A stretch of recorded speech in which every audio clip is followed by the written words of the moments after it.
¿La local? Sí. No, de ahora. publicada hoy. Con la imagen del presidente de Milei a hoy, pero también de Venezuela, cuando él viajó a Venezuela para averiguar, y también presento a Lisa Trota. Ella es embajadora, porque es ex embajadora, pero por el cargo que ocupó de Venezuela, así que muy bienvenida, decías, y lo despido a Luis con este dato. Luis, el miedo en las calles de Venezuela, vamos a hablar de eso, porque me están contando unas cosas terribles que hay que dar mucha, pero mucha visibilidad, así que Luis, te veo el domingo. Y yo te sigo viendo ahora y nos vemos el domingo de nuevo, ¿sí?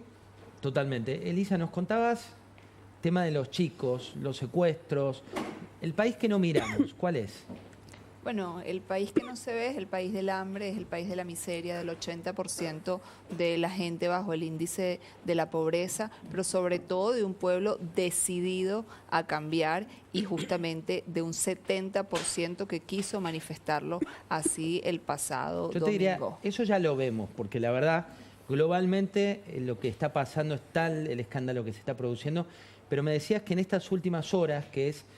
hay menos ojos en las calles de Venezuela, hay más miedo, han deportado a gran parte de los periodistas que estaban cubriendo de otros países. ¿Qué es lo que está pasando ahora que vos tenés familiares, conocidos y mucha gente en común? Mira, concretamente la cantidad de detenciones arbitrarias, de secuestros por los grupos parapoliciales, por el SEBIN, por la policía política, estamos hablando de miles de personas secuestradas que están llevando, tal y como ha denominado Maduro, a campos de reeducación. ¿Reeducación? De reeducación. Entendamos lo que significa esto. Estamos hablando de campos de concentración.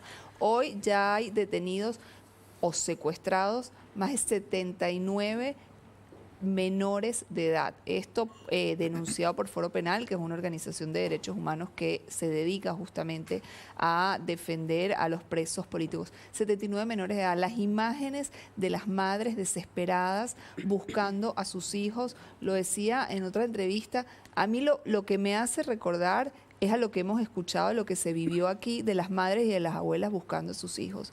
Es la misma realidad, es el terrorismo de Estado en su máxima expresión. Se están llevando a la gente de sus casas, arrastradas, digamos, y además hoy tenemos se le suma la herramienta digital, o sea que todo esto está documentado por muchos celulares en las redes sociales, por eso además vemos cómo los colectivos van y tratan masivamente de quitarle los celulares a la gente porque le tienen miedo a la información, no quieren que esto se divulgue, una cosa que evidentemente es inevitable. Entonces hay dos cosas. Por un lado, el terrorismo de Estado, la represión, el miedo que están tratando de imponer, pero por otro lado también la definición y la decisión de la gente de continuar defendiendo su voto, porque yo creo que el miedo más grande es a permanecer en dictadura. 79 chicos, imagínate vos que nos estás mirando y este paralelo que hace tan horrible con lo que fue la dictadura de la Argentina y con esa imagen que uno nunca se va a olvidar. Hablabas del miedo. Sí, hoy Maduro se ha dedicado a sembrar terror en todas las calles de Venezuela, no solamente por la movilización, sino porque cuando los ojos del mundo se detienen un poquito a hablar de otros temas, Maduro aprovecha para reprimir. Hay detenidos hoy en todos los estados de Venezuela, hay por lo menos un detenido. Hay estados donde la situación es más grave porque se presentan situaciones de secuestro, tocan las puertas de las casas de quienes trabajaron en los centros de votación, nuestros héroes, quienes trabajaron el domingo y hoy han permitido que las actas para la oposición y para el triunfo del mundo están siendo perseguidos en Venezuela, cosa que es muy grave, pero además están sembrando terror. En las alcabalas, en Venezuela hay puestos policiales de la Guardia Nacional y de diferentes organismos de seguridad del narcoestado. En todos los lugares del país, hoy no piden el documento, hoy no solamente piden inspeccionar el auto, hoy piden los teléfonos celulares y están buscando las imágenes con apoyos a esta gesta o este gran movimiento libertario, y es gravísimo, vulnerando cualquier tipo de derecho humano, pero además con un reconocimiento de la gente de que en Venezuela todos son indefensos. Quien se atreve a alzar la voz en Venezuela, a grabar, a protestar, a manifestarse pacíficamente, puede ser vulnerado cualquier tipo de derecho, incluso puede perder la vida. Lo que está sucediendo esta hora, mientras nosotros estamos acá, en el Helicoide, es gravísimo. Hoy, en este momento, mientras hablamos acá, están torturando en Venezuela y la orden es de Nicolás Maduro, de Diosdado Cabello y de gran parte de la cúpula militar. Voy a traer imágenes de Nicolás Maduro. Le voy a preguntar a Jorge Giacobbe, que investigó personalmente lo que pasaba hace años y por qué permanecía el régimen, y después a vos también, Yani, al respecto. Veamos qué es lo que decía Maduro. y me garantizan la misión que les di. Por eso he decidido crear estas 2 cárceles de máxima seguridad para todas las bandas de nueva generación que están metidas en la guarimba y en el ataque criminal. Y no va a haber perdón ni contemplación. En el marco de la Constitución, en el marco de las leyes. Y hacer una apuesta para ver si esas cárceles de máxima seguridad logran la reeducación y convertir en granjas productivas que lleguen a producir, que lleguen a trabajar, como hacían en aquella época, que los sacaban a hacer carretera, ¿te acuerdas? Bueno, hay muchos caminos que hacer, que vayan a hacer carretera, ¿verdad? Esa palabra que puede sonar linda, reeducación, ¿qué significa en el Maduro explícito? Significa dictadura pura. A ver, si nos vamos a estas palabras, más allá también del cinismo que muestra Nicolás Maduro al reírse, de que va a reeducar ahora, digamos, a las personas que no estén con su mismo pensamiento, habla por sí solo de una dictadura pura. Me decían hoy que por las calles de Venezuela también pocas veces hubo tanta tristeza como sentimiento. Miedo, tristeza, indefensión. Pero contémosle, Jorge, ¿qué fue lo que vos investigaste? Mira, en el 2016, José, es decir, hace 8 años, hicimos una encuesta en Venezuela, 1000 casos en junio, y encontramos varios datos tremendos. Ahí estamos viendo una placa que indica que el 67% de la población venezolana ya hace 8 años decía que el gobierno de Maduro se sostenía por las armas. 7 de cada 10 Exactamente, y 20% apenas diciendo que se sostenía por el voto popular. Y en la nube de palabras, que la tiene la producción también, en la nube de palabras que hicimos para Nicolás Maduro, que la solemos hacer para dirigentes argentinos, la palabra que más aparecía era incapaz, fíjate, inepto, ignorante. José, varios apuntes sobre esto. Cuando un pelotudo se quiere poner malo, es más peligroso que un malo que se pone malo. Ojo con esto. Ojo con esto. La segunda noticia es que entonces a la oposición venezolana la vienen choreando hace mucho tiempo. El evento que estamos viendo ahora respecto a las elecciones no es el único ni es el primero. El clima contrario de opinión pública respecto de Maduro está ahí puesto por lo menos hace 8 años. Y déjame hacer un apunte más. En una circunstancia como esta, los venezolanos pueden buscar 2 tipos de liderazgo. Un liderazgo que sea de identificación con el agresor. Es decir, para combatir a Maduro busquemos otro Maduro, un malo para combatir otro malo. Y sin embargo están haciendo algo que es, dentro de la tristeza del momento y de la angustia, algo que es muy noble, que es buscar otro tipo de liderazgo más parecido a lo gandiano que otra cosa.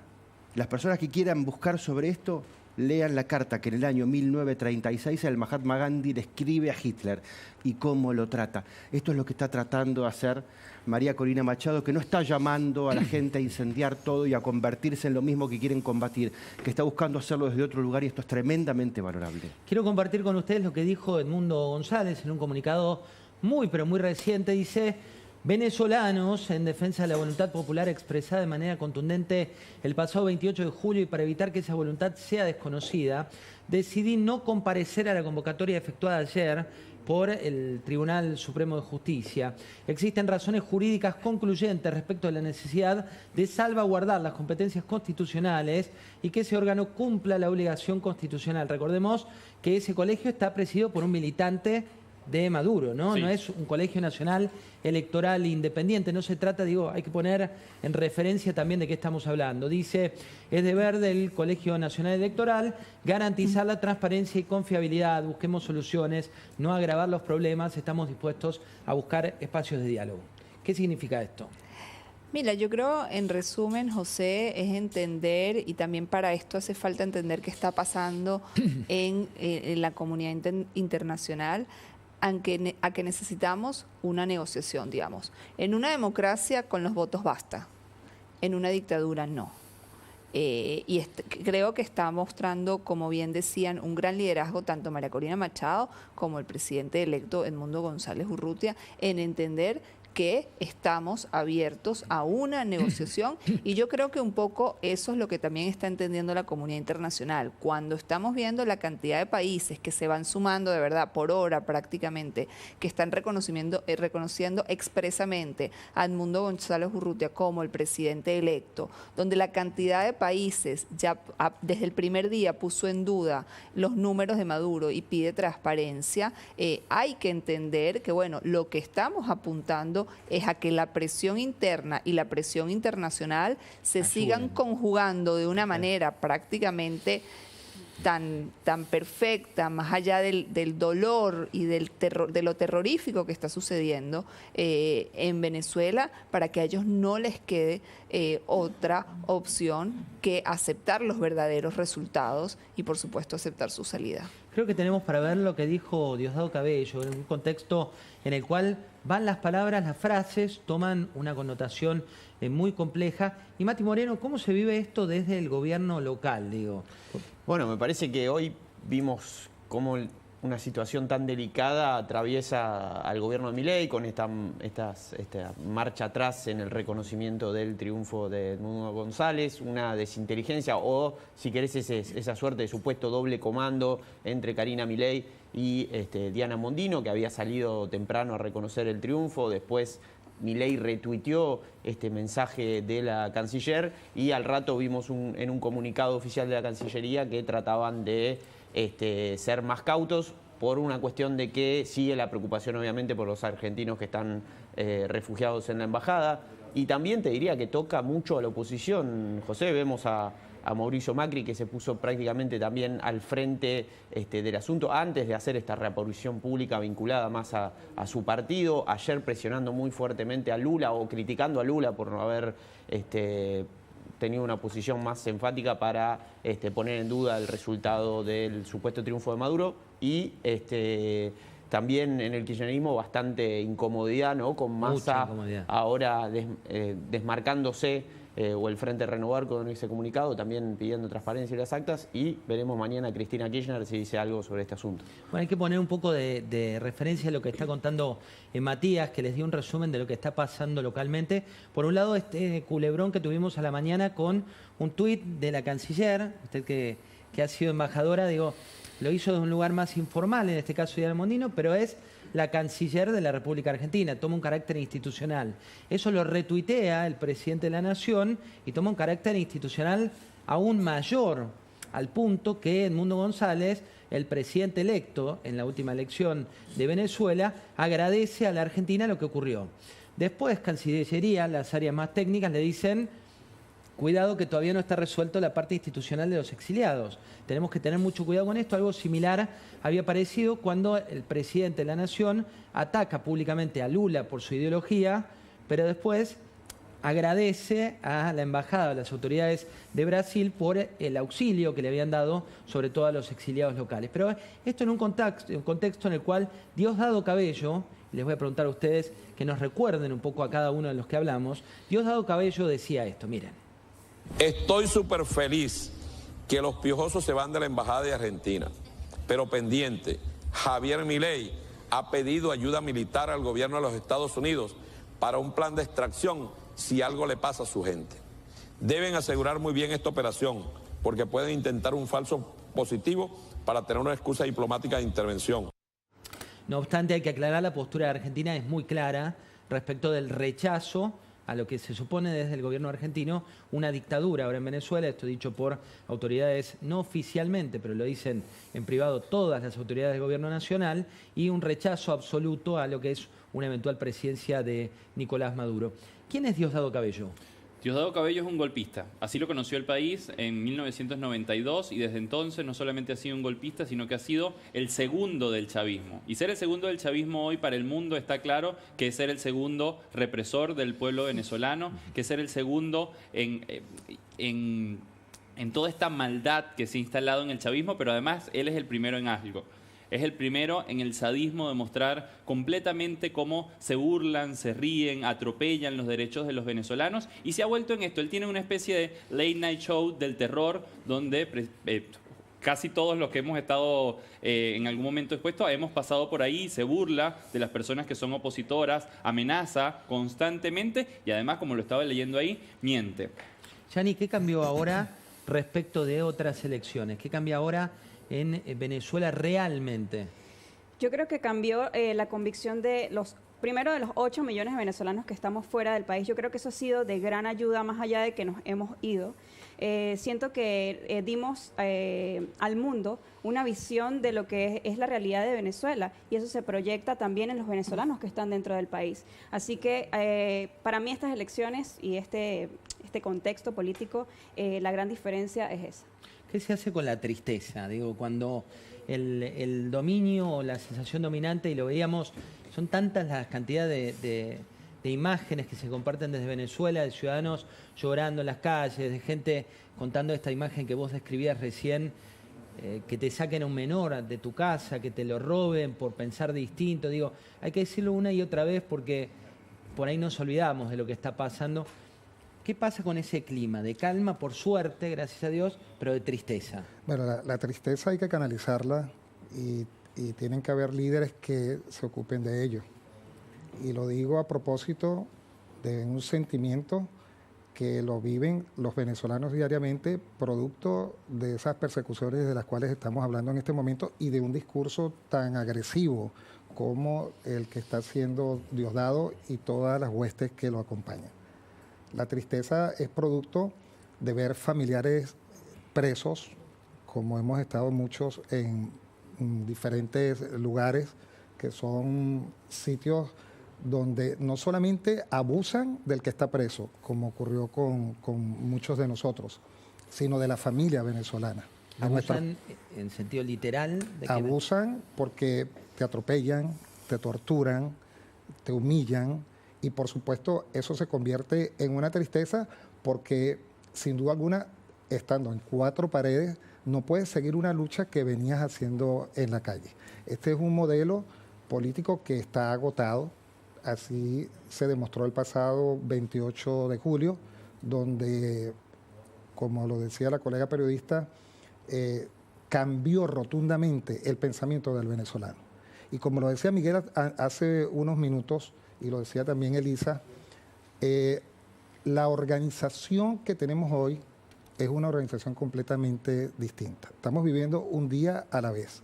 Por supuesto, la gente se siente preocupada porque sus principales líderes en este momento, Edmundo González Urrutia, nuestro presidente de la República, porque lo hemos podido demostrar con las actas, y María Corina Machado, que ha sido una opositora que ha podido calar en su discurso en los sectores populares, en los sectores que están siendo más afectados en Venezuela, están pendientes de que sean guiados. Eso, si no ocurre, por supuesto, produce una gran tristeza, que es la que yo digo que tiene que ser canalizada. Y de allí, este tipo de convocatorias que se hacen para que nos encontremos como un solo hombre, como una sola mujer, apartando cualquier tipo de separación política que ocurre en cualquier país, porque cada quien tiene el derecho a tener una ideología que considere pertinente, pero que en este momento Venezuela está logrando una unidad de propósitos que es sin duda alguna salir de esta desgracia, de esta pesadilla de 26 años que tenemos con, primero, Hugo Chávez, que encarceló a un grupo muy importante de venezolanos, entre ellos quien te habla, y ahora lo que quiere y el propósito fundamental del dictador Nicolás Maduro, que quiere renovar una cárcel que ya la tumbaron, que fue la cárcel de Yare, en el estado Miranda,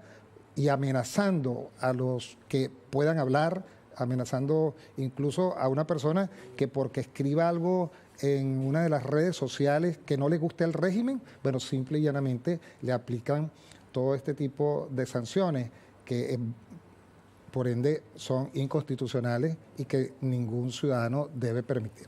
Jorge, cuando hay una sociedad, y has investigado muchas sociedades y trabajado también en muchas de ellas, que está sumida entre la bronca y la tristeza, ¿cómo se puede capitalizar para que esto cambie efectivamente? Bueno, mira, de la tristeza, respondiendo a esa pregunta, de la tristeza se sale o hacia la esperanza o hacia la bronca. José, una de dos. Si se sale hacia la bronca, termina en una guerra civil. Y entonces es lo que yo decía antes, digamos, los venezolanos hoy se pueden identificar con el agresor, copiar las formas del agresor como forma de combatir al agresor. No lo están haciendo, por suerte, lo vuelvo a recalcar. La otra es la construcción de una esperanza. Que a diferencia de una ilusión, la esperanza es una espera, pero activa, es decir, haciendo algo para empujar a que suceda aquello que estás deseando. Me parece que los venezolanos están bien dentro de la situación horrible en la cual están. Y atendiendo a que conservar la calma en este momento es tremendamente difícil, me parece que están haciendo todo lo más noble que pueden hacer. Con mucho dolor quiero compartirles este informe que tiene que ver con los disturbios, ¿no? Volvemos a repetir, el domingo estábamos acá, contamos una elección, describimos lo que ocurrió, se notaba a ciencia cierta que los números no cerraban por ningún lado y también esto pasó en nuestra querida Venezuela. Mirá.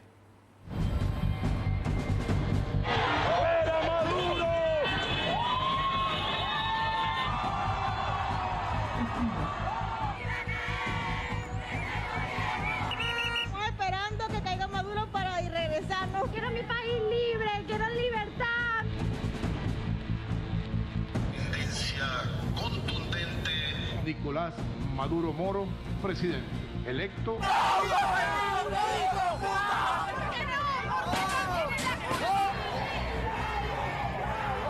Yo quería Venezuela libre, esta era la última esperanza y nos las arrebataron. Maduro que nos trampió, nos robó. Va a caer, este gobierno va a caer. Fuerte protesta.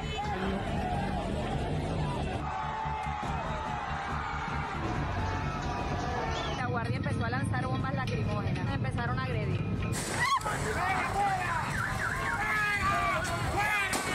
Nos cansamos de que toda esta gente nos robe nuestra libertad. ¡Rebelión civil! ¡Rebelión civil! El lunes amanecimos todos con la esperanza a flor de piel. No pensábamos que se iba a alargar hasta este momento y sobre todo este punto de tanta violencia.